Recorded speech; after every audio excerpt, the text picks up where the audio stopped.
आज हम सीखेंगे थोड़ा सा जो है लीगैलिटी से रिलेटेड। जब भी आपको कहीं आपको लीगल इंफॉर्मेशन की ज़रूरत है या आप अपनी कंपनी को रजिस्टर कर रहे हैं या माना आप अपना कोई ऐसा कुछ शुरू कर रहे हैं जो फूड से रिलेटेड है, तो उसमें आपका FSSAI नंबर चाहिए, बेसिक लाइसेंसिंग चाहिए। अगर आपको कहीं भी समझ में नहीं आता है, so I show you one beautiful online link की जहाँ पे आपको किसी भी चार्टर्ड अकाउंटेंट या CA इस टाइप के किसी भी प्रोफेशनल पर डिपेंडेंट होने की जरूरत नहीं है। Because most of the times you see it is not required, and even when it is required, trips to CS office, अब ये सब जो है पुराने तरीके की बातें हो गई। आप ऑनलाइन बहुत कुछ कर सकते हैं, इनफैक्ट सब कुछ कर सकते हैं। मैं अपनी कंपनी जो चलाता हूँ तो उसमें सारे के सारे टैक्सेशन हो गए या कोई भी फाइलिंग करनी है, कोई भी कुछ करना है। अभी तो आप शुरू करेंगे तो प्रोप्राइटरशिप में there are very less concerns, but even in private limited setup like me, I don't have to go to any CA। ठीक है, I been doing it for almost, जो मैंने ये वाला अरेंजमेंट ऑनलाइन किया है करीबन 2 साल से कर रहा हूँ मैं इसको। पहले नॉर्मल CA वाला सिस्टम था, but now with this thing I am saving lot of my time, I am saving lot of my money also and lot of my effort. So that is what I want to show you. So quickly I'll share my screen with you.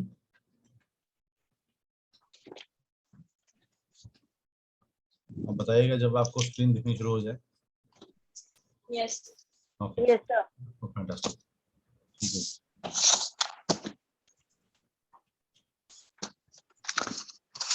देखिए एक site है by the name of वकील search, इसको अपने पास आप कहीं लिख लीजिएगा, नहीं तो सेशन की रिकॉर्डिंग भी हो रही होगी। कुछ भी आपको करना है या आपको कुछ जानना है, कभी कभी क्या होता है कि हम अपने आप को एजुकेट करना चाहते हैं, हम चाहते हैं कि भाई ये क्या होता है। हम जब कुछ चीज को जानते हैं तो ज्यादा कॉन्फिडेंट फील करते हैं। So you would probably you want to understand कि बिजनेस सेटअप क्या होता है, कैसे हमें उसको लीगलाइज करना है, हमको रजिस्ट्रेशन कैसे करना है, GST क्या होता है, हमें क्यों करना है। या फिर कोई आपको कभी कभी अपना लोगो रजिस्टर कर लीजिए, अपना ट्रेडमार्क रजिस्टर कर लीजिए, एंड सो मेनी थिंग्स। फिर कोई हो सकता है कभी बाद में आप ग्रो करते हैं तो people might want to kind of become a partner, तो आपको पार्टनरशिप में कैसे डिफाइन करना है उसको। या कोई if somebody wants to put some amount of money into your company, कोई आप पे पैसा लगाना चाहता है तो उसके बदले में कोई शेयर्स देता है, कुछ करता है, वो पॉसिबल नहीं है जब तक आप जो है प्राइवेट लिमिटेड में नहीं जाते हैं, कंपनी में नहीं जाते हैं। तो ये सारी चीजें कभी कभी बहुत हमको लगता है बड़ी परेशानी की चीजें हैं, ये कैसे होगा, कहाँ से होगा। तो ऐसा बिल्कुल ना सोचें आप जो है अपना बिजनेस पे फोकस करें। और ये बहुत लीगैलिटीज जो छोटी छोटी हैं, अभी इनिशियली आप प्रोप्राइटरशिप फॉर्म करना चाहते हैं या आपके दिमाग में कुछ भी आया बाद में ग्रो करने के लिए, तो this is one site which you can refer. मैं इसलिए बोल रहा हूँ क्योंकि मोस्ट ऑफ द वेबसाइट्स ऐसी होती हैं कि जहां पर आप ठीक है आप सर्विसेज ले सकते हैं उनकी, लेकिन ये वेबसाइट में मैंने देखा है कि ये एजुकेट भी बहुत अच्छा करते हैं। या आपको कुछ भी जानना है तो आप सिर्फ जानने के पर्पज से, पढ़ने के पर्पज से भी यहाँ बार बार आ सकते हैं। ठीक है, तो ये वकील सर्च है, मतलब कि वकील की सर्च आपकी यहाँ समाप्त होती है। शायद ये इसी तरह से कुछ कहना चाहते होंगे ये वेबसाइट कि हम सारे सर्विसेज आपको देते हैं। तो ये कह रहे हैं we register 10% of all Indian companies, that is one company every 9 minutes, so they have got a very good business. Okay, और किस तरह के लोग नॉर्मली पॉपुलर जो हैं, आप देखिए क्या क्या लोग काम करवाते हैं। कंपनी का रजिस्ट्रेशन करवाते हैं, GST रजिस्ट्रेशन कराना है, टैक्स की फाइलिंग करानी है, GST की, ट्रेडमार्क की, अकाउंटिंग या बिजनेस कंप्लायंस, कभी कभी आपको अपने बुक्स मेंटेन करनी पड़ती हैं, आप चाहते हैं कोई अकाउंट्स में आपकी हेल्प कर दे, वो सब भी यहाँ पर हो सकता है। तो ये लीगल, टैक्स और जो कंप्लायंस है उन चीजों की ये प्लेटफॉर्म है। और बहुत सारे इनके देखें, आप देखें कि अमेजोन भी इनको यूज करता है, HDFC और बिग बास्केट, ओयो टाइप के। तो इट्स अ बिग कंपनी। अब वो कह रहे हैं रजिस्टर योर बिजनेस। ठीक है, यहाँ पे देखेंगे रजिस्टर, इधर क्लिक करेंगे तो लाइसेंसेस रजिस्ट्रेशन वगैरह वगैरह। तो हम यहाँ से शुरू करते हैं। अब देखिए आपको यहाँ पर चार तरीके की उन्होंने रजिस्ट्रेशन का आपको ऑप्शन दिया है। एक तो कह रहे हैं कि प्राइवेट लिमिटेड कंपनी रजिस्ट्रेशन आपको भी नहीं कराना, लेकिन आप समझ सकते हैं इसको।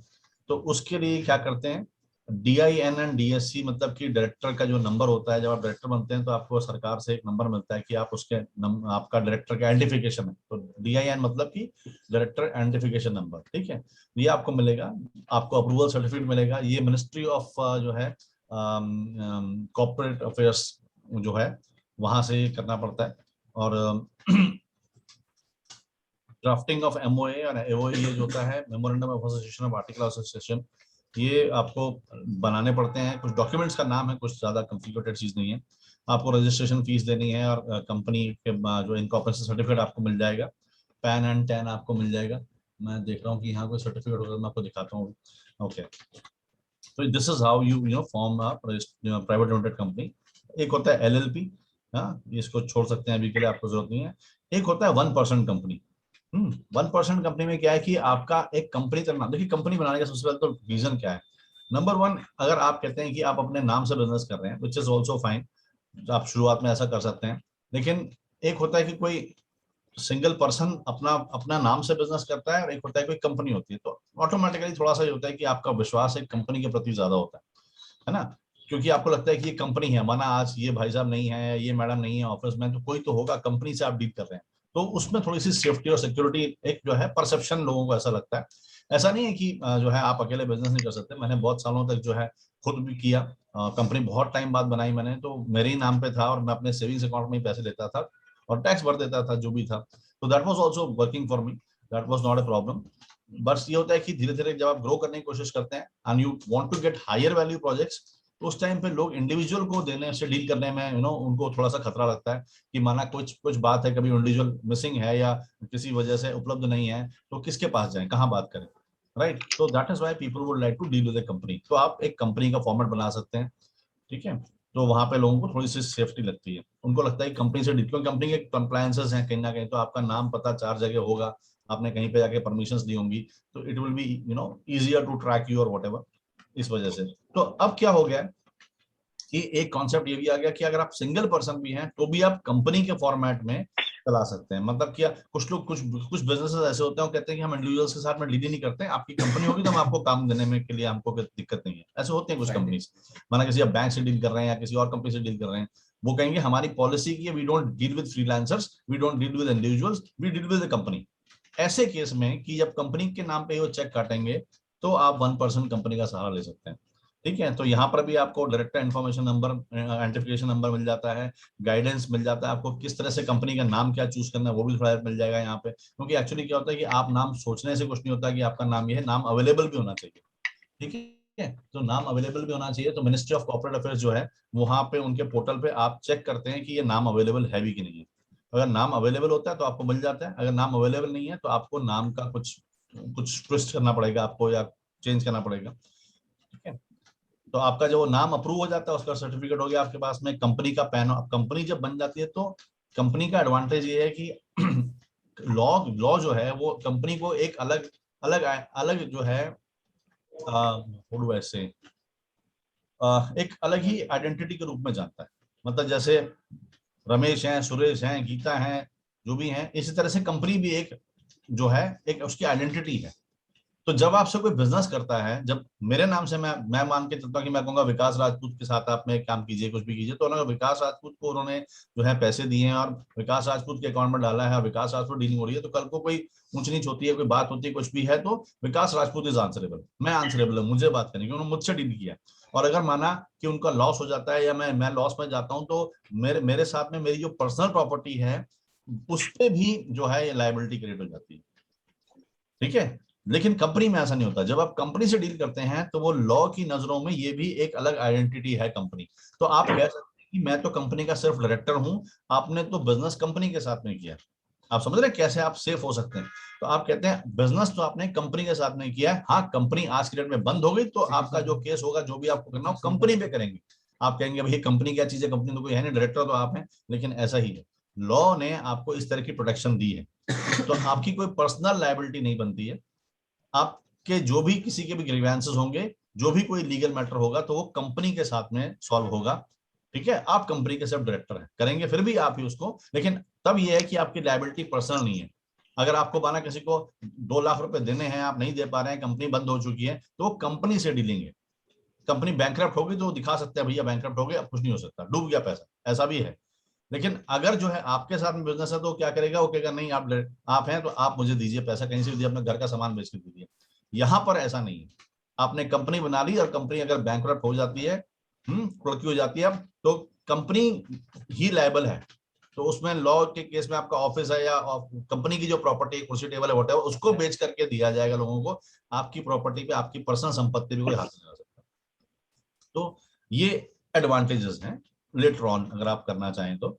बस मैं आपको एक ओवरव्यू दे रहा हूँ।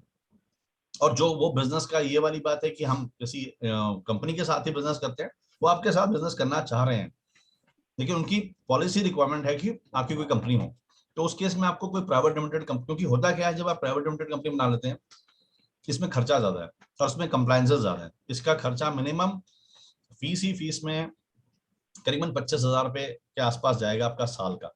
ये इसका खर्चा है, 2 से 2,500 रुपए आपको मिनिमम चाहिए, और उसके ऊपर डिपेंड करता है कि कितनी आपकी एंट्रीज हैं, कितना क्या है, वो ऊपर और जाएगा।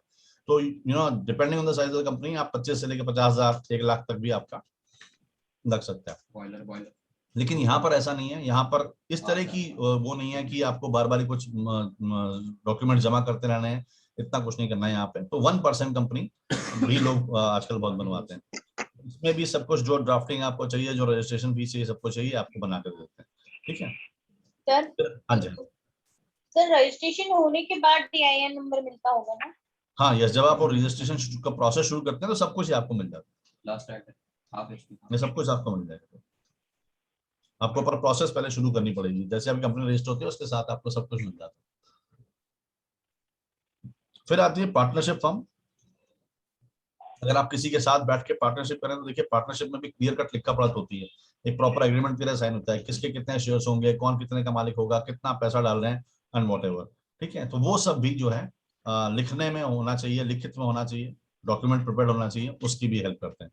तो अगर हम ज्यादा जानने की कोशिश करें तो आप नो मोर पे जैसे ही क्लिक करते हैं तो ये देखिए यहाँ पे आता है form your partnership company with ease. अगर आपको बनाना है अपना ईमेल डालिए, मोबाइल नंबर डालिए, स्टेट डालिए, और आप जैसे ही क्लिक करेंगे ये आपकी फीस है 499 की, इसमें आपकी जो है पार्टनरशिप रजिस्ट्रेशन हो जाएगी, रजिस्टर पार्टनरशिप ऑनलाइन। अब यहाँ पे आप, इसलिए मैं साइट के बारे में बता रहा हूँ कि आपका मन जब करे तो आप इस तरह से पढ़ सकते हैं। यहाँ पर उन्होंने क्लियरली लिखा हुआ है कि पार्टनरशिप है क्या। तो कहते हैं पार्टनरशिप जो है वो एक कॉर्पोरेट स्ट्रक्चर है जिसमें 2 या 2 से ज्यादा लोग कंपनी को मैनेज करते हैं as per the deeds provisions and objective. जो भी आपने पार्टनरशिप डीड में लिखा है, जो भी आपके आपस में डिसाइड हुआ है उसके हिसाब से। तो अब क्या होगा, लिखित में जब आ जाता है तो फिर आपका पार्टनर इधर उधर नहीं जा सकता, आप भी इधर उधर नहीं कर सकते हैं। जो भी आपने डिसाइड की हैं चीजें, जिस जिस रूल्स के हिसाब से आपने बनाया कि इसकी ये रिस्पॉन्सिबिलिटी है, मेरी रिस्पॉन्सिबिलिटी है, मैं ये करूंगा, ये करेंगे, जो भी आपके हैं वो आप लिखते हैं।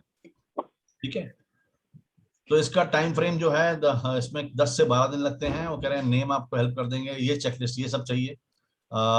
मिनिमम 2 लोग चाहिए, पार्टनर का मतलब ही हो गया, पार्टनर तो कम से कम 2 लोग तो चाहिए। मैक्सिमम नंबर आपके 20 हो सकते हैं। ठीक है, आप अप्रोप्रिएट नाम सेलेक्ट करके देंगे, कहां पर आप बिजनेस करने वाले हैं वो आप स्पेसिफाई करते हैं कि हम दिल्ली में करेंगे, हरियाणा में करेंगे, फरीदाबाद में करेंगे, हाँ चेंबूर में करेंगे, साउथ इंडिया में कहीं करेंगे, कर्नाटक में करेंगे, जहां भी करेंगे। PAN card and bank account of the firm, ठीक है, और initial investment to start the firm, ये सब आपको मिल जाता है। जो बैंक अकाउंट है वो उससे खुल जाता है, जब आप रजिस्ट्रेशन का वो डालते हैं तो उसके जो आपको मिलता है उसके बदले में रसीद, उसके हिसाब से बैंक अकाउंट खुल जाता होता है। इनफैक्ट जैसे ही आप ये करेंगे आपके घर में खुद ही आ जाएंगे वो लोग, उनको सबसे पहले पता चल जाएगा कि आपने पार्टनरशिप अप्लाई किया है तो वो ऑटोमेटिक, मेरे साथ भी ऐसी होता है। जब मैंने कंपनी फॉर्म की, मुझे बाद में पता चला कि मेरी कंपनी फॉर्म हो गई है, बैंक्स के पास में डिटेल पहले पहुंच गई थी, वो 4 लोग सुबह मेरे घर में अलग अलग बैंक से आ गए थे कि अकाउंट खुलवाइए। ठीक है, तो उसकी आप चिंता ना करें। तो मैं यहाँ पे से बता रहा हूँ कि अब ये क्या बेनिफिट है पार्टनरशिप के, कि कंप्लायंस कम है, मतलब कि आपकी पेपर वर्क कम है, सिंपल है शुरू करने के लिए, और कंपैरेटिवली इकोनॉमिकल है। कंपैरेटिव मतलब कि अकेले जो अगर 1% कंपनी करनी है, प्रोप्राइटरशिप है, उससे। अब कैसे रजिस्टर करना है आपको वो सब भी उन्होंने बताया हुआ है कि आपकी हमारी टीम क्या करेगी, कैसे करेगी, फाइनली फिर बताया कि हमसे क्यों कराएं। देखिए ये एक बहुत अच्छा तरीका भी है बिजनेस करने का। अगर आप भी कल को कुछ ऐसे करते हैं तो आपके पास भी ये सारी चीजें होनी चाहिए। यू शुड आल्सो टेल कि हमसे ही बिजनेस करें, हमारा ही सामान क्यों खरीदें। तो बहुत अच्छे तरीके से बताया कि आप भी कुछ कर सकते हैं। ओके, फिर इस तरह से आप यहाँ पे एफएक्यूज जो भी आप जानना चाहते हैं, पार्टनरशिप फर्म होती क्या है, वो कह रहे हैं 2 और मोर इंडिविजुअल्स जब मैनेज करते हैं बिजनेस को, उसको पार्टनरशिप बोलते हैं। क्या इसको सेपरेट एंटिटी माना जाता है?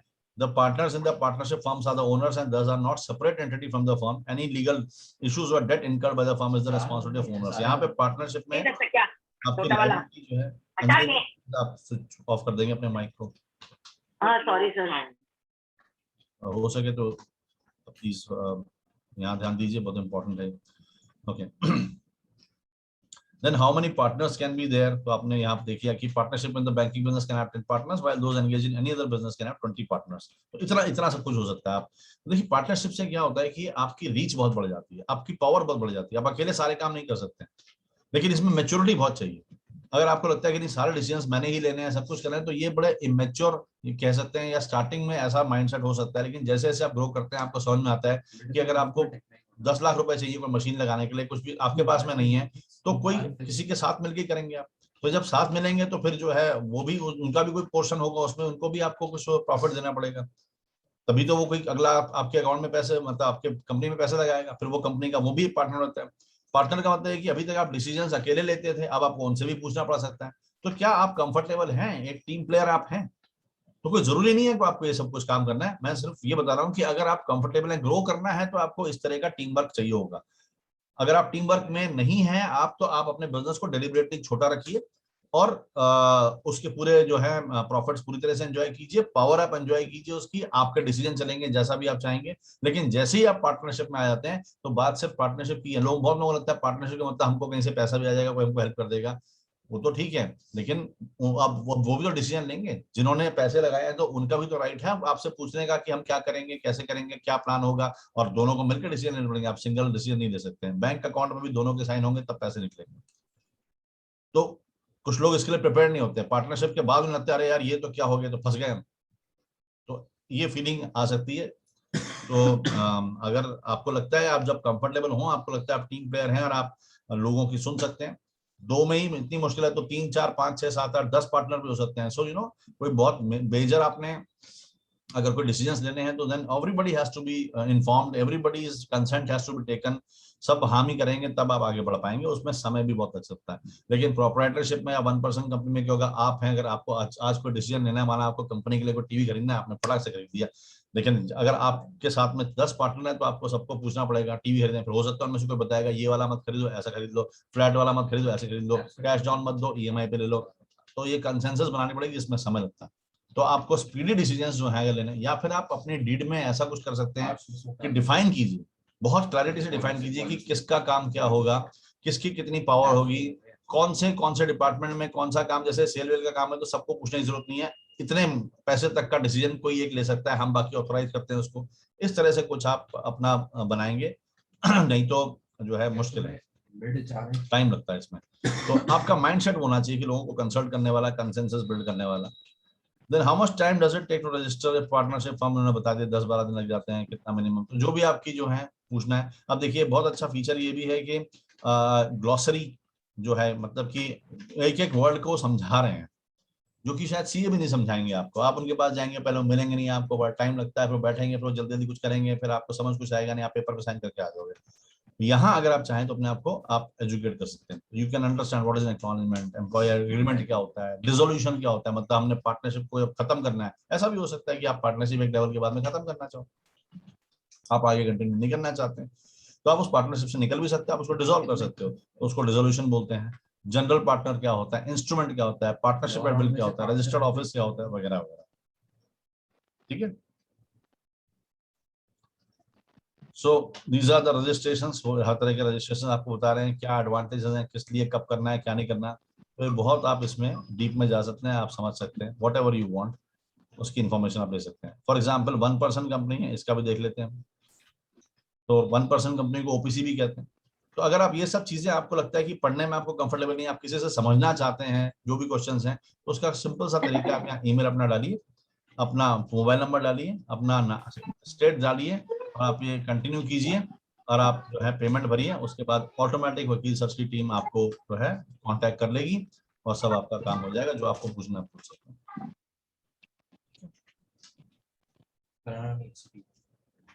ये एडवांटेज है। तो दिस इज वाया वकील सर्च।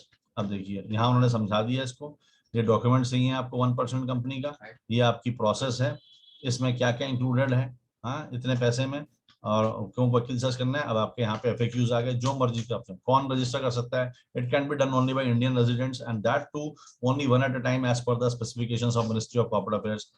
क्या रिक्वायरमेंट्स हैं ओपीसी के लिए, all such businesses must maintain books of accounts. अगर आप ओपीसी करते हैं तो आपको अकाउंट्स मेंटेन करने हैं, अगर आप प्रोप्राइटरशिप में करें तो अकाउंट्स वहां मेंटेन करने की जरूरत नहीं है। फिर तो आप ये दिखाते हैं कि मेरा इतना ही मेरी इनकम हुई, उस हिसाब से आप अपने आप ही सेल्फ डिक्लेयर करते हैं इसकी इतना बनता है टैक्स, और आपने टैक्स दिया और दैट्स डन। ठीक है। अरे तो फिर लेकिन जैसे ही आप कंपनी बनते हैं तो आपको बुक्स मेंटेन, माना कि आपको सारा हिसाब किताब रखना पड़ता है, लिखना पड़ता है मंथली का, कोई भी आपको कभी चेक भी कर सकते हो, आपको सबमिट करना पड़ता है और उसी बेसिस पे आपका फिर एनुअल टैक्स कटता है।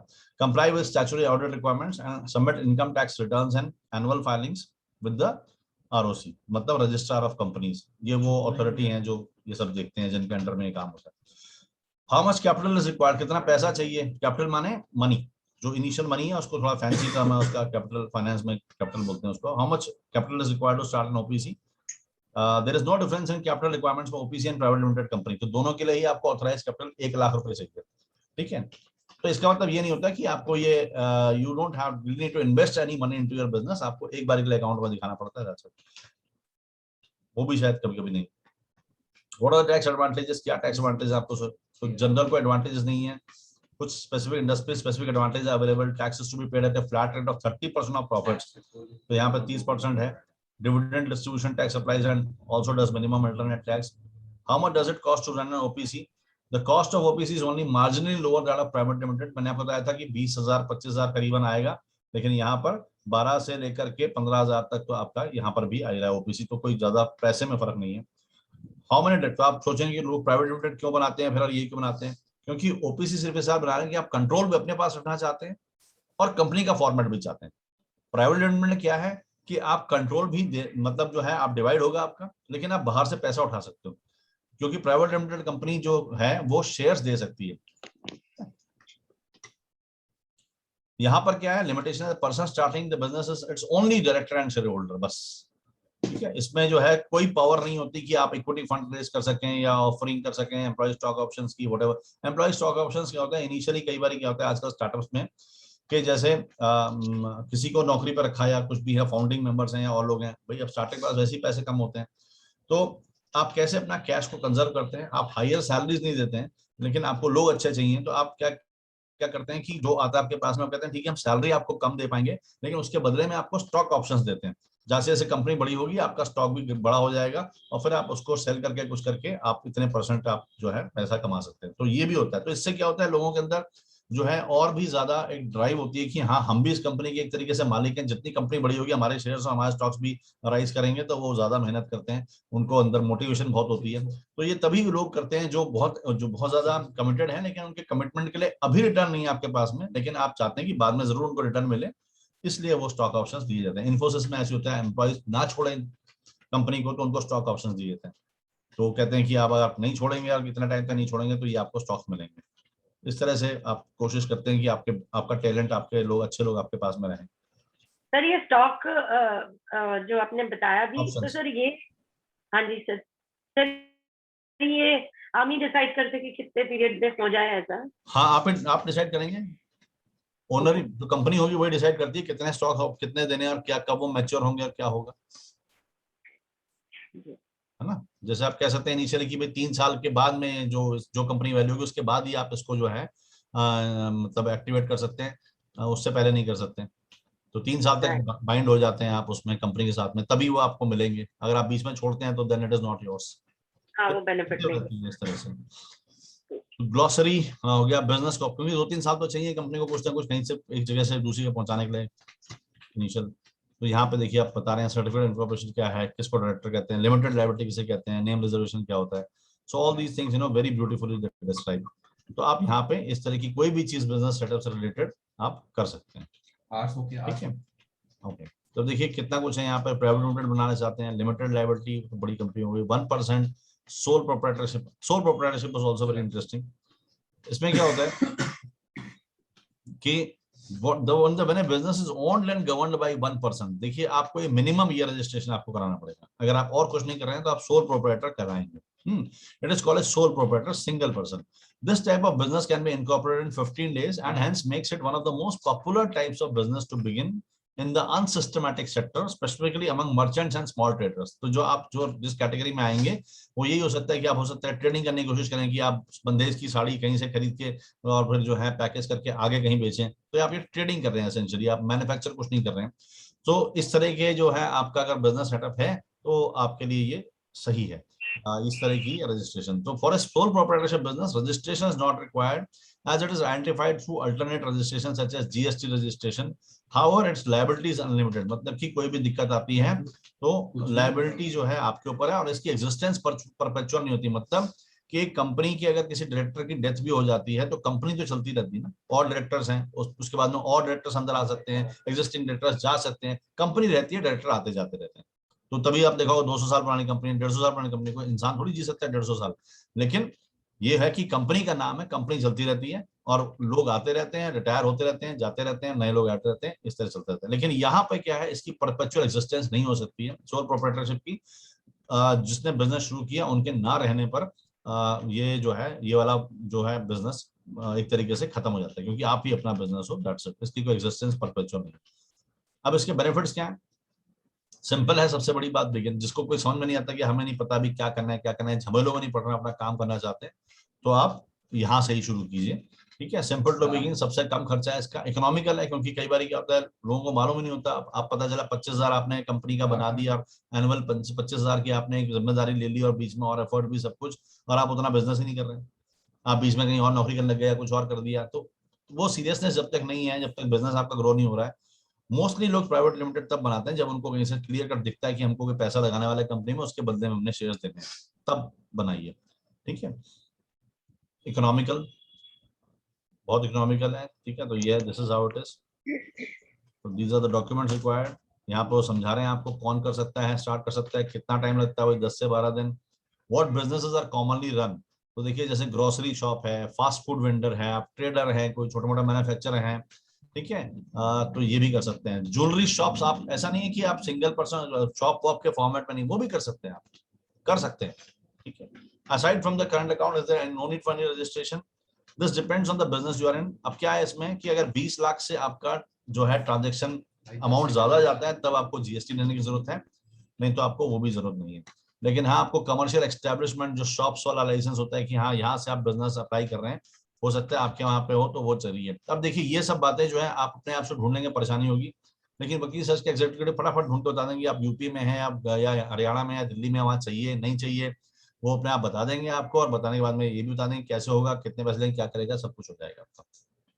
तो इससे क्या होता है, आपको झंझट नहीं रहता, आपके दिल में टेंशन नहीं रहती कि अरे ऐसा तो नहीं कि मैं, देखिए होता क्या है कि कोई फ्रॉड करना नहीं चाहता है या कोई गलत नहीं रहना चाहता है, लीगल उसमें सब कुछ करना चाहते हैं, कई बार हमें मालूम ही नहीं होता। सबसे बड़ी प्रॉब्लम क्या होती है, हमें मालूम नहीं है। बात वो नहीं है कि हम देखिए 1000 रुपए का लाइसेंस वो भी ले लेंगे, 2000 का वो भी ले लेंगे, कर लेंगे, लेकिन मालूम तो हो।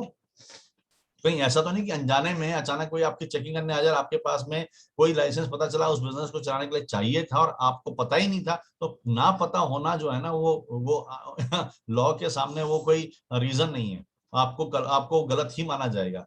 तो नहीं पता होना, इनोसेंस इज नॉट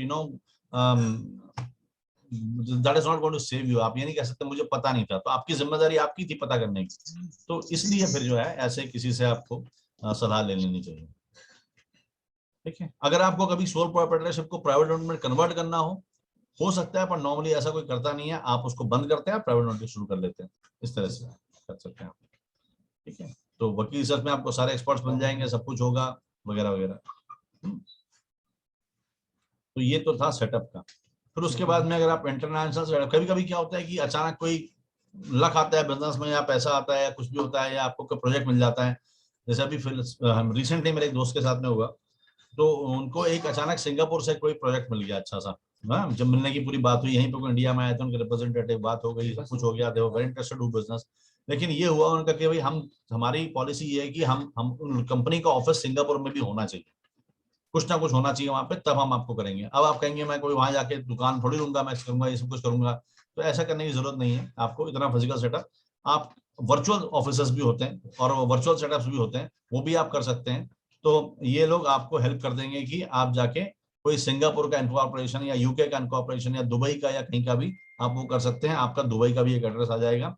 और कभी कभी लोग इसलिए भी करते हैं ताकि और ज्यादा आपका इफेक्ट लगे, आप बड़ा बिजनेस उठा सकें, आप मल्टीपल काइंड ऑफ आप ग्लोबल सेटअप में काम कर सकें, आप जो है फॉरेनर्स को पिच कर सकें, कभी कोई आता है तो आप दिखा सकते हैं। तो कंपनी लगता है कि यहाँ पे एक जगह यहाँ ऑफिस है, वो एक्चुअली में होता है, और दीज पीपल टेक केयर। तो आपको वहाँ पे एक एड्रेस वहाँ पे आपको मिल जाएगा, कोई भी बिजनेस पार्क का एक इंस्टीट्यूट होगा, कुछ भी वर्चुअल चाहते हैं वर्चुअल मिल जाएगा, ये आपको अगर वहां पे, इसकी बस रिक्वायरमेंट ये होती है कि कभी कभी आपको वहां जाना पड़ता है। जैसे मेरे दोस्त ने, आई डोंट नो कौन सा उसने क्या करा है, उसको 6 महीने में एक बार सिंगापुर विजिट करना पड़ता है, एक चक्कर आपको मारना है। This is how it is.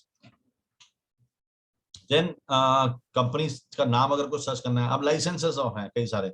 अब जैसे डिजिटल सिग्नेचर सर्टिफिकेट क्या होता है ये, जैसे आप डॉक्यूमेंट्स को साइन करते हैं, तो जब डॉक्यूमेंट्स को आप साइन करते हैं तो नॉर्मली तो फिजिकल उसमें करते हैं, लेकिन यहाँ पर एक आपको एक एनक्रिप्टेड फाइल मिलती है जिसमें आप यूएसबी लगाते हैं, और तब फिर उसको ये माना जाता है कि अब आपने डॉक्यूमेंट साइन कर दिया, आप क्लिक करते हैं तो it is as good as a legal signature. ठीक है, वो गवर्नमेंट की वेबसाइट्स के थ्रू ही होके वो पेपर में साइन होके तब आगे बढ़ता है, उसको डिजिटल सिग्नेचर सर्टिफिकेट कहते हैं। कोई इतनी कोई हाई फाई बात नहीं है। फिर ये क्या है, एमएसएमई एसएसआई रजिस्ट्रेशन। आप जानते होंगे कि एमएसएमई करने से भी बहुत सारे फायदे हैं आज के डेट में। आप कोई उद्योग का लोन ले सकते हैं, आप कुछ कर सकते हैं, ये आप लोगों के लिए बहुत जरूरी हो सकता है। आप आईओसी सर्टिफिकेशन तो जरूरत नहीं है, एफएसएसआई रजिस्ट्रेशन ये आपके लिए जरूरत हो सकता है। अगर आप हो सकता है आप चाहे आम का अचार ही बना रहे हैं, लेकिन आप उसको एक्सपोर्ट करना चाहते हैं, अगर आपको मिल गया बाहर हो गया, भाई भेज दो दुबई में हमारे पास, भेज दो पाकिस्तान में हमारे पास, हमारे को भेज दो कहीं पे इंग्लैंड में भेज दो, लंदन भेज दो, या आपकी कोई मासी वासी रहती होंगी, अरे लंदन भेज दो मेरे को, मैं तो जो है इसको वहां भेज देंगे, तो आपको ये एक्सपोर्ट करने के लिए इम्पोर्ट एक्सपोर्ट कोड चाहिए होगा। अगेन घबराइए मत इनसे, किसी से, बहुत सिंपल है, आप आराम से बस सिर्फ कॉन्टैक्ट करना है आपको, वो आपको बना के दे देंगे। ठीक है, it's as simple as that. मैंने भी बहुत पहले इम्पोर्ट एक्सपोर्ट कोड लिया था एक बार, तब 5,000 रुपए का था, आई डोंट नो आज की डेट में कितने का। ये 3 दिन में मिल जाएगा आपको। ठीक है, ये सर आप क्या क्या करते हैं फूड में? इसमें फूड में हाँ जी। नहीं, फूड में कुछ नहीं करता मैं तो। इम्पोर्ट एक्सपोर्ट लाइसेंस इसलिए चाहिए था कि हम जो है प्रोजेक्ट्स करते थे बाहर देशों के, कुछ रिटर्न का काम, वेटिंग का काम करते थे, रिपोर्ट्स बनाते थे। अच्छा सर। किसी ने कहा कि ये भी इम्पोर्ट एक्सपोर्ट में आता है, कौन लड़े किससे लड़े, ठीक है हमने ले लिया। कोई जरूरत, उसमें 5,000 का था, 499 का, सोचिए। तो ये बेनिफिट्स है आपके, ये इनकी फीस है, बाकी गवर्नमेंट की फीस जो जितनी होगी अलग से होगी, बट इतना महंगा नहीं है। तो आप ये सब कर सकते हैं। एनीवेज, तो ये आपका इम्पोर्ट एक्सपोर्ट लाइसेंस है, ये आपको हो सकता है जरूरी। अगर आप कुछ भी खाने के उसमें जाते हैं तो आप ये कर लीजिए, क्यों आपने भाई छोटी सी चीज के लिए आप क्यों आप अटकें, बहुत आसान है ये, मेरे को लगता है ये तो ऑनलाइन ही हो जाता है। हाँ जी सर। हाँ, आप अपने आप से भी करेंगे तो भी हो जाएगा, लेकिन अगर आपको कुछ झंझट लगता है तो मुझे लगता है कि देखिए, एक एंटरप्रेन्योर का टाइम और एनर्जी ना उसके बिजनेस में लगनी चाहिए, और इन सब झंझट में लगनी चाहिए। आप कर सकते हैं, कोई आपको जरूर समझाएगा, अरे ये तो तुम खुद ही कर सकते थे, तुमने फालतू में 2,000 रुपए लगा दिए। अरे आपने 2,000 रुपए लगाए, लेकिन आपने अपना पीस ऑफ माइंड भी तो रखा। जी। ऐसे तो सबको ही कहेगा आपको, आप कहेंगे दीवार क्यों पोत दिया आपने, खुद से किसी से क्यों करवाई, आप खुद ही दीवार पोत देते तो आपके पैसे बच जाते। फिर कोई कहेगा अरे आपने खुद ही गाड़ी चला लेते, पैसे बच जाते। तो बात पैसे बचाने की नहीं है, बात ये कि हमको फोकस अपने बिजनेस पे करना है, ताकि ये सब झंझट जो है, ये जिसका जो काम है उसको दे दिया जाए। तो I don't mind spending money, and you should also not mind spending money on these kind of things, ताकि पता चला फिर किस कोई गलत हो गया आपसे, कोई चीज हो गई, फिर आप दोबारा जाए, तो आप इतने दिन झंझट पाल रहे हैं, इतना टेंशन ले रहे हैं, उससे बढ़िया कि आप क्लियर कट ये काम कीजिए। तो ये सब जो रजिस्ट्रेशन हैं, ये जो जीएसटी है वगैरह, सब एनीबडी एल्स, इसके टेंशन इतनी हो जाएगी दिमाग में, आप बिजनेस क्या करेंगे, आप नहीं कर पाएंगे। तो यहाँ पे माइंड बिल्कुल सिक्योर रहता है, कोई भी बात है, कुछ दिक्कत है, आप फटाक से उनको फोन कीजिए, फोन पे भी अवेलेबल होते हैं। वैसे तो सब कुछ ऑनलाइन होता ही रहता है, लेकिन कभी कुछ डॉक्यूमेंट लेना है, आपको पूछना है, कोई भी चीज है, आपने उठा के फोन कर दिया, बात बन जाएगी आपकी। तो आपके लिए एक तरीके से टीम है, अकाउंट्स की टीम, सस्ते में। अगर आप इनको रखेंगे तो 20,000 रुपए का बंदा आपको चाहिए ऑफिस में, हर महीने उसको सैलरी देनी पड़ेगी। यहाँ पे कुछ भी नहीं है ऐसा। तो ये बेनिफिट्स हैं इस चीज के। तो आपको हॉकर्स हैं, होम वेंडर्स हैं, या फूड चेन्स हैं, कोई भी हैं, उनको एफएसएसआई चाहिए ही चाहिए। तो based on the size and the place they operate, अगर आप समोसे ही बेच रहे हैं तो भी आपको चाहिए, तो आपको इस टाइप का रजिस्ट्रेशन चाहिए। If your business falls in any one of the categories, चाहे आप प्रोक्योर करते हैं या मैन्युफैक्चर करते हैं, आप डिस्ट्रीब्यूट करते हैं, प्रोसेस करते हैं, पैकेजिंग, आप कहेंगे हम तो सिर्फ पैकेजिंग करते हैं जी, हम तो और कुछ करते ही नहीं है, तो नहीं, ऐसा नहीं हो सकता। आपको फिर भी एफएसएसआई चाहिए, स्टोरेज चाहिए। ठीक है, penalty for not registering, penalty up to 5 lakh rupees. देख रहे हैं आप, तो छोटी छोटी चीजों में कुछ भी हो सकता है, क्यों अपना समय खराब करना है। 1,000 रुपए 2,000 रुपए खत्म कीजिए। ठीक है, it's primary kind of food, होता क्या है, ये primary kind of food license issues for business that are small in turnover, 12 lakh से कम है, और इसको आपको कोई देखता नहीं है, आपके कोई एचआर टेस्ट करके देखने नहीं वाला, वो तो वैसे मिल जाएगा रजिस्ट्रेशन नंबर। ठीक है, अभी लिया था कई लोगों ने, कई एंटरप्रेन्योर्स ने लिया, मैं तो उनको कुछ नहीं करना पड़ा, ऑनलाइन ही ले लिया उन्होंने मोस्टली। तो यहाँ आप देख सकते हैं। तो क्या है ये, food safety and standard authority of India act, ये एफएसएसआई है। एफबीओ माना food business operators, people who are running a food related business. तो जैसे ही आप फूड रिलेटेड बिजनेस में जाते हैं, ऑटोमेटिकली आप एक एफबीओ हो जाते हैं, और आपको एफएसएसआई एक्ट जो है FSSAI नंबर चाहिए फिर आपको, ये प्रोसेस है। तो देखिए इसमें वेबसाइट में एडवांटेज है कि ये एजुकेट बड़ा अच्छा करती है, जो मैंने देखा किसी भी वेबसाइट के बदले में। और इसमें इनके वीडियोस भी हैं, बहुत सारी चीजें, गेट स्टार्टेड जैसे आप देखिए किया तो 3499 आपका ऑल इंक्लूसिव प्राइसेस है, आपने पे किया यहाँ पे। The prices might different from your state, ये सरकारी फीस है, ठीक है ना। इनकी जो फीस है वो 400 रुपए है, 499 रुपए। ये आपने 400 में इन्होंने अपनी वो फीस दी। अगर आप खुद भी करते तो आपको इतने पैसे देने ही पड़ते, लेकिन आप खुद करते तो खुद करने में कोई फायदा नहीं है। आप आराम से यहाँ पे सब काम करवा लीजिए, पूरी टीम आपके पास में। और ये आपको एक लॉगिन करके आपको एक वॉल्ट टाइप का देते हैं, ताकि सारे डॉक्यूमेंट्स आपके हमेशा यहाँ पर रहते हैं। कभी भी आप कहीं यहाँ किसी ने कोई डॉक्यूमेंट मांगा, आप यहाँ पे करेंगे लॉगिन, आपका अकाउंट खुल जाएगा, सारे डॉक्यूमेंट सब चीजें आपकी, ये नंबर वो नंबर सब जगह एक ही जगह पर पड़ा होता है। तो सबसे बड़ी एडवांटेज तो मुझे ये लगती है कि यहीं के यहीं आपको सारी चीजें मिल जाती हैं। अगर आप कभी माना 1% वैसे तो अपने पास सेव कर सकते हैं आप व्हाट्सएप में, जैसे मैंने उस दिन बताया था, एक ग्रुप बना लीजिए, किसी को उससे एग्जिट करवा लीजिए, आपका वो गोडाउन हो गया, उसमें अपने डॉक्यूमेंट्स डाल दीजिए थोड़े बहुत, ताकि जरूरत पड़े फेवरेट करके डाल दीजिए, नहीं तो फिर यहाँ पे आपके हिसाब से चाहिए, ठीक है। तो आप जब लॉगिन करते हैं इसमें देखिए लॉगिन आपका, यहाँ लॉगिन जैसे ही करेंगे तो आपको आपका डैशबोर्ड मिल जाएगा, उसमें सारी चीजें। इसी तरह से आई कोड हो गया, ये उद्योग, ये जो है इसको आप कराना चाहिए आपको जरूर, ठीक है। 3 दिन में कह रहे हैं कि आपको जो MSME मिल जाएगा। ये रजिस्ट्रेशन कराना है, 999 रुपए में आपको रजिस्ट्रेशन हो जाएगा, ठीक है। तो बहुत अच्छा है। सर MSME रजिस्ट्रेशन क्या है ये आप लघु उद्योग जैसा होता है ना, अच्छा, micro small and medium enterprise को MSME बोलते हैं। तो उसके लिए भारत सरकार की बड़ी सारी स्कीम्स वगैरह भी हैं। तो जी स्कीम को आप लेने के लिए सबसे पहले तो आपको MSME में रजिस्टर होना पड़ेगा, आपको एक लघु उद्योग की तरह रजिस्टर होना पड़ेगा। आप लघु उद्योग होंगे तभी जो लघु उद्योगों के लिए जो भी गवर्नमेंट ने स्कीम्स चलाई हैं, जो भी वो फाइनेंशियल सपोर्ट करते हैं, या जो भी आपको टैक्स में रिलैक्सेशन है, वो तब मिलता है जब आप MSME में रजिस्टर कर लेते हैं। क्या है, 1000 में रजिस्टर कर लीजिए, ये तो कर ही लीजिएगा आप। ये देखिए, small scale business play a vital role in improving the economy of a country. To encourage new and existing businesses, the government of India has launched many schemes, ठीक है। वो स्कीम को अवेल करने के लिए आपका MSME रजिस्ट्रेशन होना चाहिए, और इसको उद्योग आधार भी कहते हैं, और SSI रजिस्ट्रेशन यानी कि स्मॉल स्केल इंडस्ट्रीज का रजिस्ट्रेशन। इसमें क्या एडवांटेज है देखिए, बेनिफिट्स, आपको कोलैटरल फ्री लोन मिल जाता है बैंक्स के साथ में, क्रेडिट गारंटी कुछ मिल जाती है।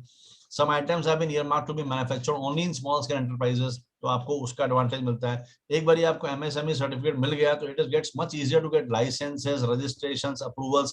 कहीं पे भी जाएंगे आप, माना कोई आप छोटा सा भी अगरबत्ती का जो है बनाने का उद्योग लगाना चाहते हैं, तो अब ये उद्योग में जैसे ही आपने रजिस्ट्रेशन करा लिया, तो आपको उसके बाकी के लाइसेंसेस, नॉन पॉल्यूशन, ये वो फटाफट आपको मिल जाएंगे, ठीक है। बीइंग एबल टू, वो रिक्वायरमेंट है फटाफट, इन द सेंस की रिक्वायरमेंट है कि ये एलिजिबल होना पड़ेगा आपको, तब फिर आप जो है जो भी समय लगेगा, लेकिन आप उसके बिना उसको कर नहीं पाएंगे, मुश्किल होगा। You get special consideration for participating international trade fairs. अगर आप जो है जाना चाहते हैं कहीं पे, तो हो सकता है आपके स्पेशल प्राइसेस कुछ लग जाए, यू नेवर नो। ऐसी इस तरह की चीजें भी हो सकती हैं। buyer seller meets होती हैं। You can also hold international seminars and conferences which are in the interest of MSME sector. When you have a MSME registration, you get many things done at a subsidized price. जैसे कि आपका bar code का registration है, आपके पैसे अलग होंगे। NSIC performance और क्रेडिट रेटिंग, इसकी आपको कम पैसे लगेंगे। इंडस्ट्रियल प्रमोशन सब्सिडी आप ले सकते हैं। ISO सर्टिफिकेशन जो होता है वो अभी शायद नहीं चाहिए होगा आपको, इसको छोड़ सकते हैं। इलेक्ट्रिसिटी बिल है, कोई पेटेंट रजिस्टर करना है आपको, उसमें भी आपको थोड़ी रियायत मिलेगी। Interest rate charge by banks for MSME registration enterprises lower than the normal interest price. क्योंकि अगर आपको कल को लोन लेना पड़ता है और आप लघु उद्योग के नाम पे लोन लेंगे, तो आपको सस्ता लोन मिलेगा, बहुत अच्छा है। To promote technological growth among the micro industries, CLSS scheme was introduced that provides 15% capital subsidy up to 15 lakh for the purchase of plant और machinery। तो अगर आपको कुछ प्लांट लगाना है, कोई मशीन लगानी है छोटी मोटी 8, 10, 15 लाख रुपए की, तो उसमें 15% आपको इसमें से सब्सिडी मिल सकती है। तो ये सारे उसके बेनिफिट्स हैं। लघु उद्योगों के लिए बहुत सारा पुश है सरकार की तरफ से, तो जब है पुश तो व्हाई नॉट। अभी तो बीच में मैंने सुना था कि 20 लाख रुपए कुछ ऐसी धनराशि भी दे रहे हैं कि जो लोग एलिजिबल हैं और जिन्होंने कुछ काम किया और नई कंपनी है और स्टार्टअप टाइप का MSME है, उनको कुछ मिल रहा था। तो इस तरह से भी जो है हो सकता है।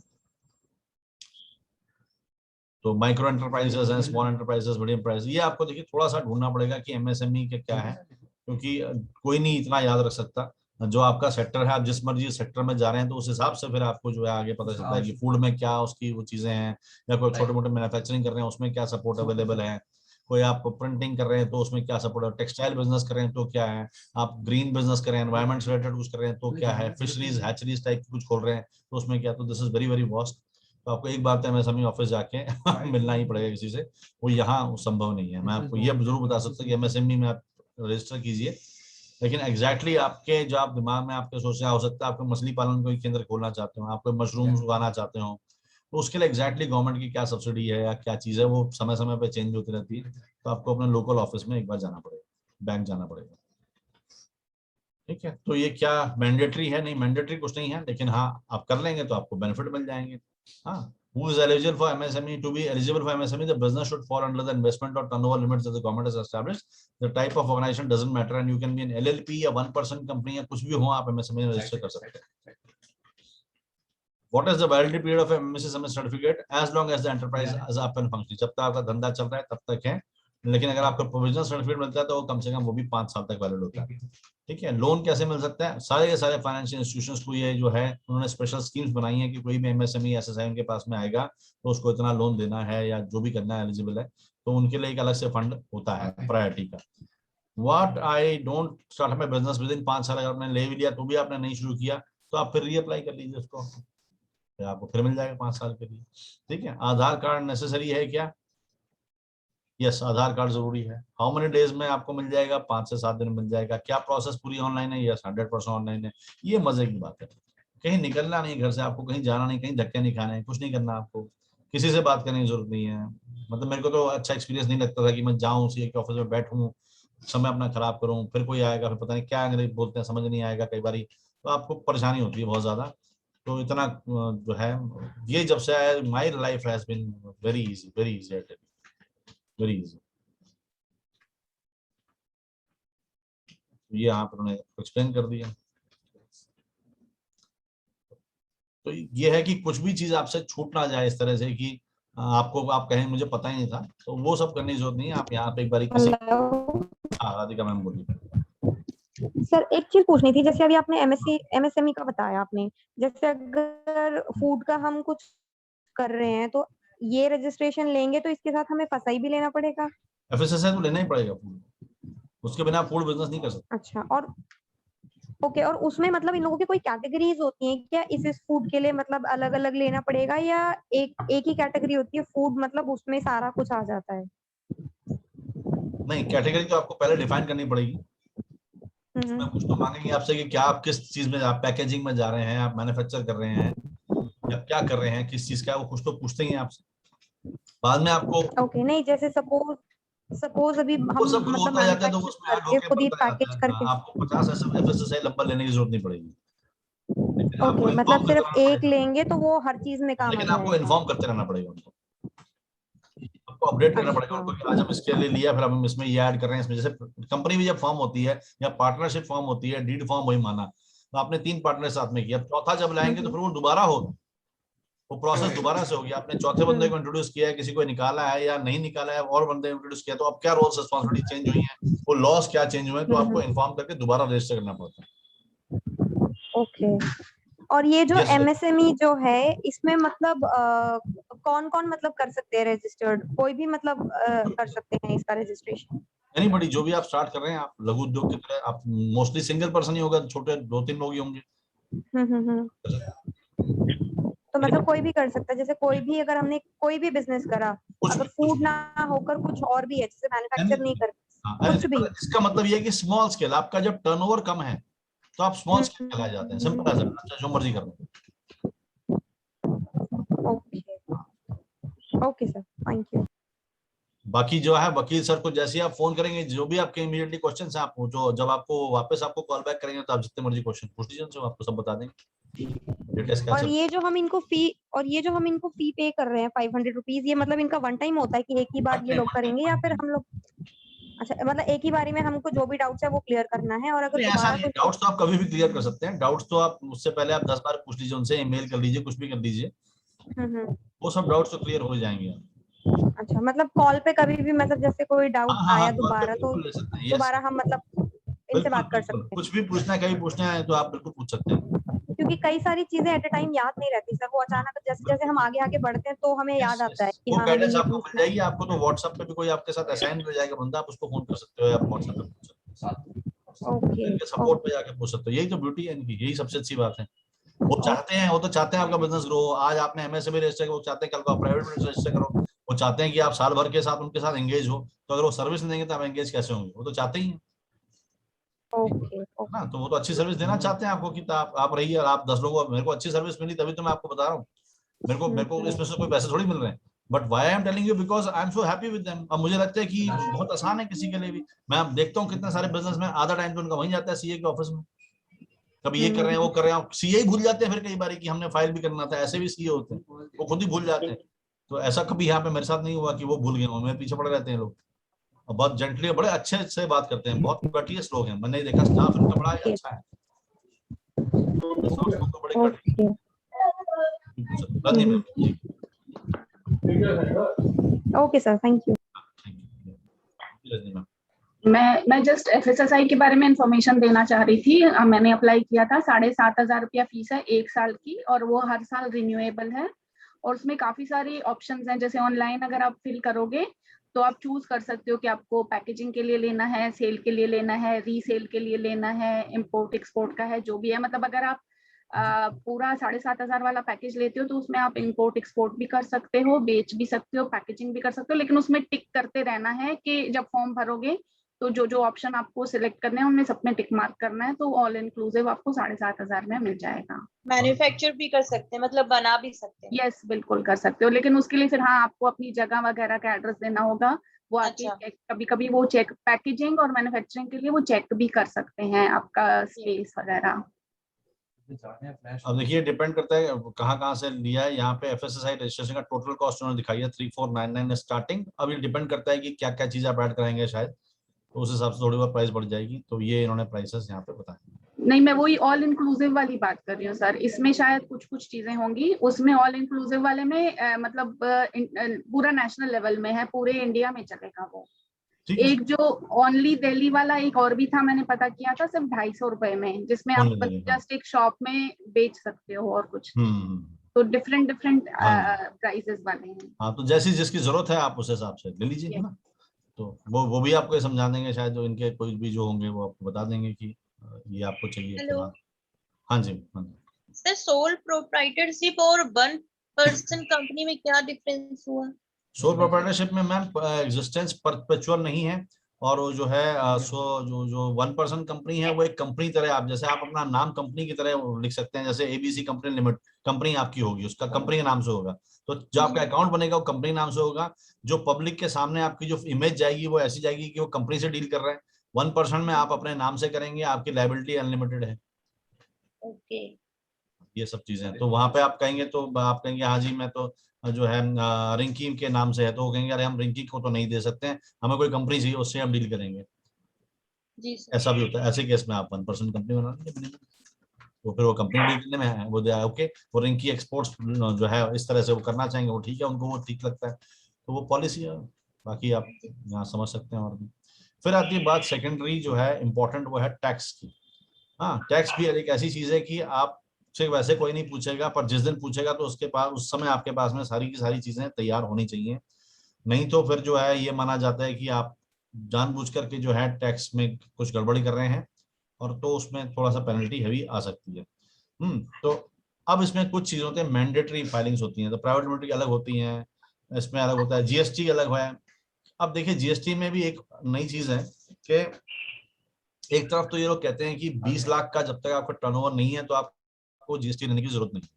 लेकिन एक और लॉ भी है, वो कहता है कि अगर आप अपने स्टेट से दूसरे स्टेट में बिजनेस कर रहे हो, चाहे फिर वो 1 रुपए का भी सामान क्यों नहीं कर रहे हो, लेकिन अगर इंटर स्टेट इन्वॉल्व है, दिल्ली से हरियाणा में बेच रहे हो, तो आपको जीएसटी चाहिए, तो जीएसटी चाहिए। सर टर्नओवर कितना? 20 लाख? अगर आप अपने ही स्टेट में कर रहे हो जी। तो 20 लाख तक आपको जीएसटी लेने की जरूरत नहीं है। लेकिन अगर आप अपना सामान एक स्टेट से दूसरे स्टेट में मूव हो रहा है आपका, मतलब सेलर यहाँ है, बायर वहां है, बायर यहाँ है, सेलर कुछ ऐसा इंटरस्टेट कुछ चीज हो रही है, तो आपको पहले दिन ही जीएसटी लेना जरूरी है, चाहे आपका टर्नओवर 2 रुपए का क्यों ना हो। तो ये भी है। तो इस तरह से अकाउंटिंग है। वैसे इतना नहीं कोई पूछ रहा है अभी तो, पर मतलब मैं आपको बता रहा हूँ कि this is how it is, the law is. फिर आप कभी कभी आप यह अकाउंटिंग का बुक कीपिंग भी चाहिए, तो आपको एक पूरा पैकेज होता है। एक होता है कि आपने कंपनी बनाई, लेकिन आप जो है कंपनी बनाने से बात नहीं बनती है, साल भर में आपको सारी अकाउंटिंग करनी पड़ती है, आपकी बुक्स मेंटेन होनी चाहिए, आपका पेरोल अगर माना कि आपने आपके पास में एम्प्लॉइज हैं वो आपने मैनेज करना है, आपने टीडीएस फाइल करना है, किसी को आप देते हैं, किसी से काम कराया, आपने उसको पैसे दिए तो टीडीएस काट कर देंगे, टीडीएस के लिए आपका आपका जो है उसमें टैन नंबर आपके पास होना चाहिए। फिर इंडिविजुअल इनकम टैक्स फाइल अगर आपने करनी है वो भी यहाँ पे हेल्प कर सकते हैं आपकी। फिर क्या होता है, जैसे आपकी कंपनी बड़ी है तो फिर उसमें लेबर लॉस भी इन्वॉल्व हो जाते हैं कि आपके पास में एम्प्लॉइज हैं या कोई फैक्ट्री में लेबर्स हैं, वो सब भी होता है। फिर ESI registration, professional tax registration, तो ये बहुत बड़ा सिरदर्द हो सकता है आपके अकेले के लिए। शॉप्स एंड एस्टेब्लिशमेंट लाइसेंस में क्या होता है कि जैसे आप छोटी सी शॉप सिंपल खोलते हैं वो भी चाहिए हो सकता है। तो ये जो जो चाहिए वो ये सब या वो सब भी यहाँ पे हो जाते हैं। तो आपको कुछ नहीं करना, आपको खाली उनसे पूछ भर भी लेंगे कि हम क्या क्या चाहिए, हम ये बिजनेस करना चाह रहे हैं, तो आपको खुद ही गाइड कर देंगे। उसके बाद आगे आपका चेंजेस कुछ कराने, जैसे मैंने आपको किसी में या आपको अपना बिजनेस का वो कोई चीज चेंज करानी है, वो भी पॉसिबल है। आपको कोई भी अपने एड्रेस चेंज कराना है या आप जो क्या बिजनेस कर रहे हैं उसमें कोई चेंजेस करने हैं, these things can be done. ठीक है, उसके बाद आता है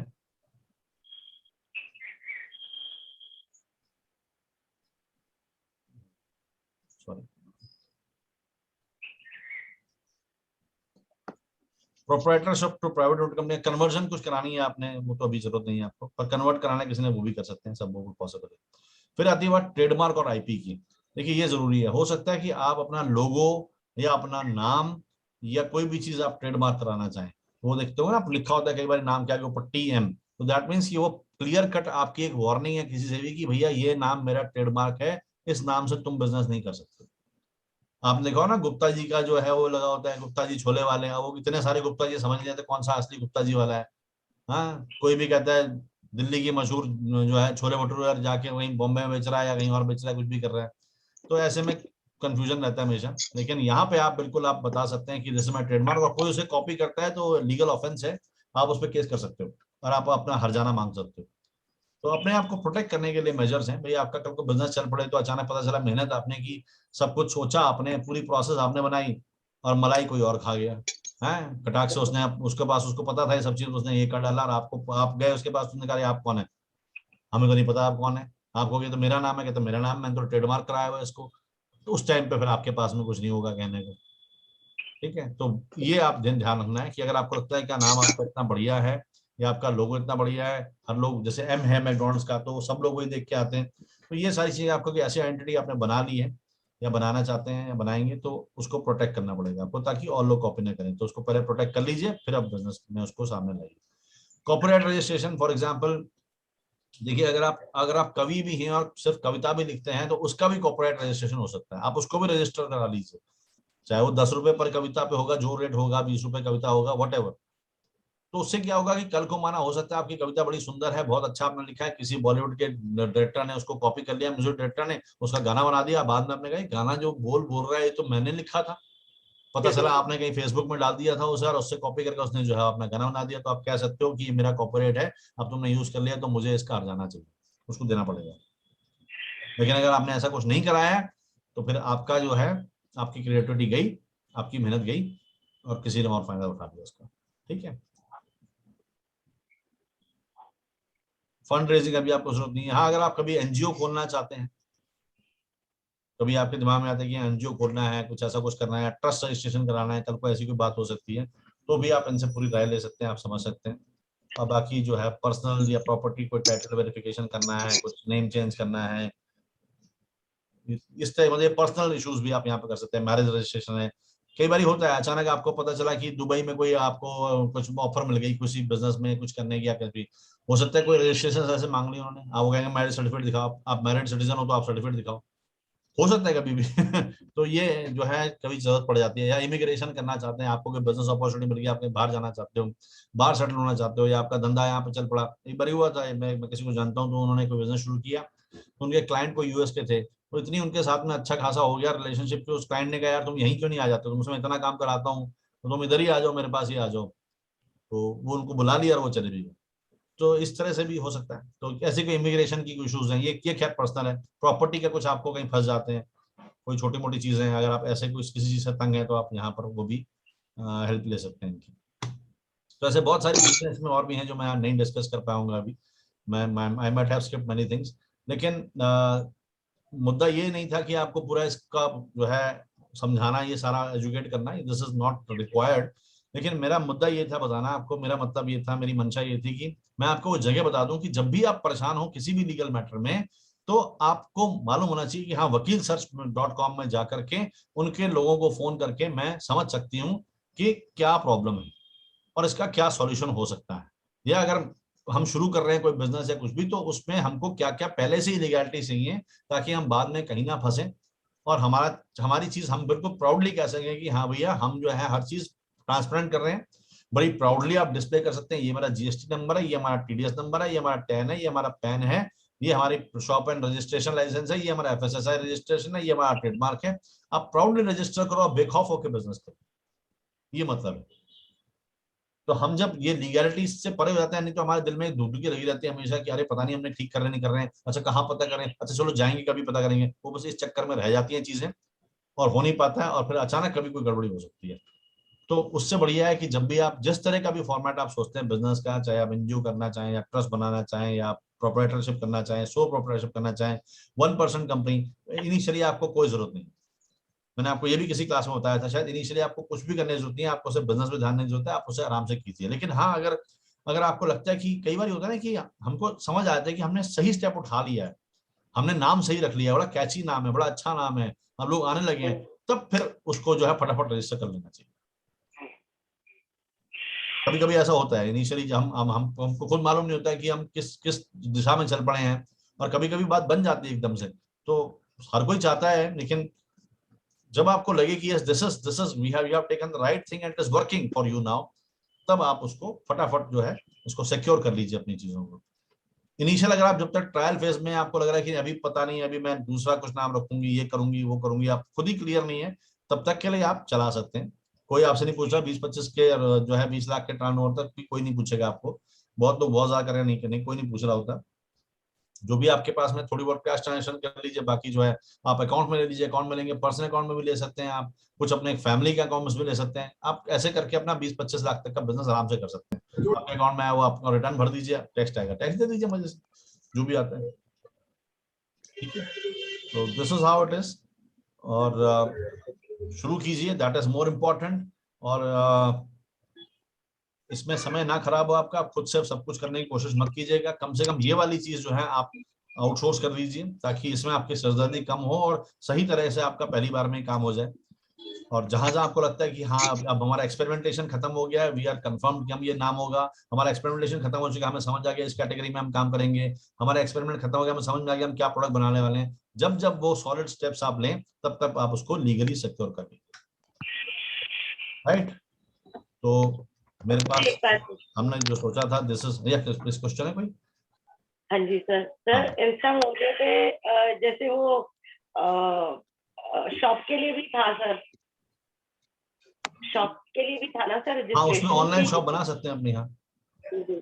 तो सर जैसे अगर बना दिया तो क्या सर अगर यूज नहीं किया तो चार्जेस तो भी देना पड़ेंगे? चार्जेस तो कोई है ही नहीं उसके, इससे मुझे क्या चार्ज, कोई भी चार्ज नहीं है सर। जैसे ट्रांजैक्शन होगा तो ही चार्जेस अप्लीकेबल तो ही चार्जेस है, यस, उसके अलावा कोई चार्ज नहीं। आप नहीं भी यूज करते तो कोई चार्ज नहीं है, कोई चार्ज थोड़ी लिया आपसे, there is no charge. Okay, कोई मैसेज आया था एंड आई वांटेड टू मतलब वो डिसॉल्व करना चाह रही थी वो अकाउंट, लेकिन मैंने किया नहीं। मुझे वही लगा मेरे नाम ही ना चले जाए, वापस नहीं मिलेंगे वो समझ नहीं पैसे कोई नहीं ले रहा आपसे, वो तो जो आपसे केवाईसी करवा रहे होंगे वो बेसिक की भैया आपका अकाउंट आपका ही है कि नहीं है वगैरह वगैरह। और जो केवाईसी होती है तो आपको वो एक लिमिट देते हैं कि अब आपकी लिमिट बढ़ चुकी है, आप 20-25 हजार या जितने का भी बिजनेस मंथ का कर सकते हैं, फिर धीरे धीरे आपकी केवाईसी बढ़ जाती है, दैट्स ऑल। कोई उसमें पैसा नहीं है, कोई अपफ्रंट चार्ज है ही नहीं। जब आपसे कोई ट्रांजेक्शन होती है, जब आपने आपका प्रोडक्ट डिस्प्ले है, पूरी shop banana is all free. वो तो जब कोई सामान बिकेगा आपका, माना आपने 500 रुपए की चीज बेची, तो वो 1-2% जो भी उनका लिखा सेटिंग्स में जाके आप देख सकते हैं कितने पैसे चार्ज कर रहे हैं वो, तब चार्ज करते हैं पैसे। जी जी तब जी। तक कोई पैसा चार्ज नहीं है। यही तो ब्यूटी है मैम, यही तो बात है। आपके पास में इतना बड़ा सिस्टम सामने आपके आ गया, जीरो जी। मनी में। Thank you. ठीक है, तो पूरा सोशल मीडिया इसी तरह से है आपके पास, जीरो मनी में आप अपना डिस्ट्रीब्यूशन सेट कर सकते हैं, अपना यूट्यूब सेट कर सकते हैं, अपना फेसबुक सेट कर सकते हैं, गूगल माई बिजनेस सेट कर, सारी चीजें कर सकते हैं। अगर मैं उसको अकाउंट को फॉरवर्ड मतलब कंटिन्यू ना करूं तो क्या सर मेरे नाम वापस मुझे मिल पाएंगे या नहीं मिल पाएंगे? क्या चीज, क्या करें मैं ना करूं? सर अगर मैं अभी डिलीट कर देती हूँ हाँ, तो सर क्या मुझे मेरे नाम वापस मिल पाएंगे या नहीं मिल कौन से पाएंगे? नाम? सर जो भी नाम के साथ मैंने रजिस्टर किया है। नहीं, अगर आप रजिस्टर कर चुकी हैं ऑलरेडी तब तो फिर वो आपके हिसाब से अकाउंट बन चुका ना वो तो। जी सर। सर अब एक मैं ईमेल की वो- तरह है, अगर आपको ईमेल का नंबर मिल गया, नाम मिल गया और आपने कर लिया सर रजिस्टर, तो हो चुका आपका, आपका ही है वो, आपका अकाउंट तो आपका ही है। सर अगर अभी मैं डिलीट वापस कर देती पूरा हूँ। अकाउंट डिलीट कर देती हैं आप? हाँ जी सर, और मैं हाँ, तो वापस तब तो अगर फिर ओपन है सबके लिए, फिर उनको क्या पता कि कौन है आप। भैया आपने अपना अकाउंट पर्टिकुलर डिटेल ही अलग हटाई दी वहां से।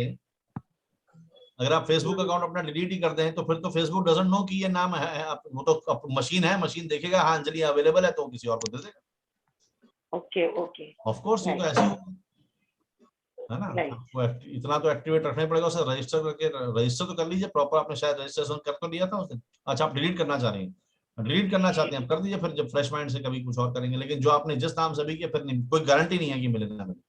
हाँ जी सर, हो बस सकता है मिल वही भी सकता है, हो सकता है ना मिले, किसी और ने उस समय सोच लिया, किसी और ने कर लिया, तो जैसे होता ही है, ईमेल नहीं मिलती है कई बार हमारे को।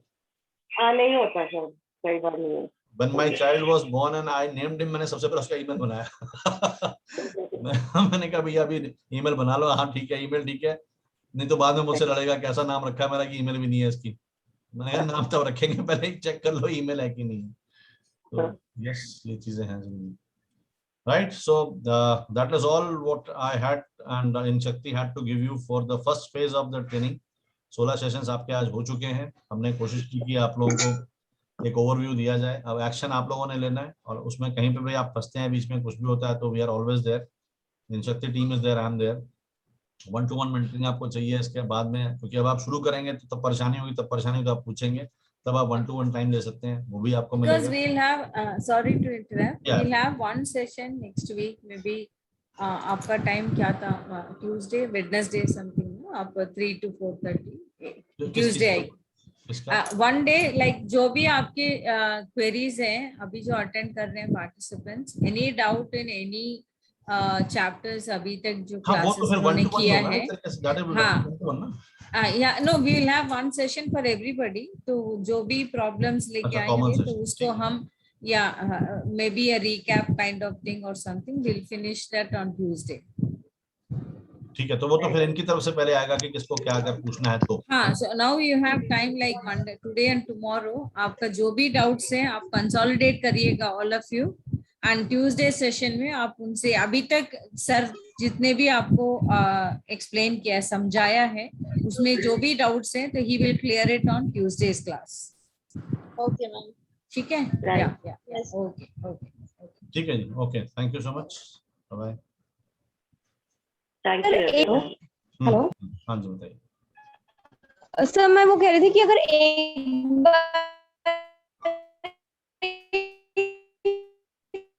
राधिका मैम आपकी आवाज गई। फिर से तो एक छोटा सा, अगर सर मैंने कहा कि अगर एक छोटा सा समरी दिया रहेगा, क्योंकि बीच में मेरे भी 1-2 सेशन मिस हुए थे। फिर से बताइए मैम। मैंने कहा कि एक समरी टाइप अगर आप कर देंगे ना सर सारे चीज़ की सेशंस का summary? कलेक्टिवली 16 सेशंस जो हुए थे उसका एक छोटा 16 सा सेशन की ओवरव्यू समरी तो टाइप। पॉसिबल है मैम, आप वो रिकॉर्डिंग्स देखिए ना, जो आपने जो सेशन मिस किया उसकी रिकॉर्डिंग है पूरी। सर 2-3 सेशन मैंने मिस किया था, वो जितने भी इंस्टा सेशन मिस किए इंस्टा वो मोजो उसकी वाले। रिकॉर्डिंग है, उसकी रिकॉर्डिंग है उसमें। इंस्टा मोजो तो फिर भी मैं समझा नहीं पाऊंगा आपको, वो तो पूरी प्रोसेस आपको पूरा ही वीडियो देखना पड़ेगा। समरी से वही 2-3 सेशन मैंने मिस किया था। Summary is not going to help. जो आपने मिस किया उसका रिकॉर्डेड देख लीजिए, उसके बाद आपको कोई इशू है तब it will make sense. Okay ठीक है। सर मैंने भी YouTube से ही देखा है, मेरा भी वो सेशन छूट गया था। हाँ, See, जो भी मिस किया है प्लीज वॉच द वीडियो, और जो भी डाउट्स है नोट कर लीजिएगा। We will have that cleared on Tuesday session, because पूरे क्लास रिपीट करना इज नॉट पॉसिबल उनके लिए भी। जो डाउट्स है आप लिख के लाना, so that will be totally a doubt clearing session. Okay. ठीक है? Yeah. Okay, ma'am. Okay. Yeah. Thank you. Okay, ma'am. Thanks. Thank you. Okay. Bye-bye.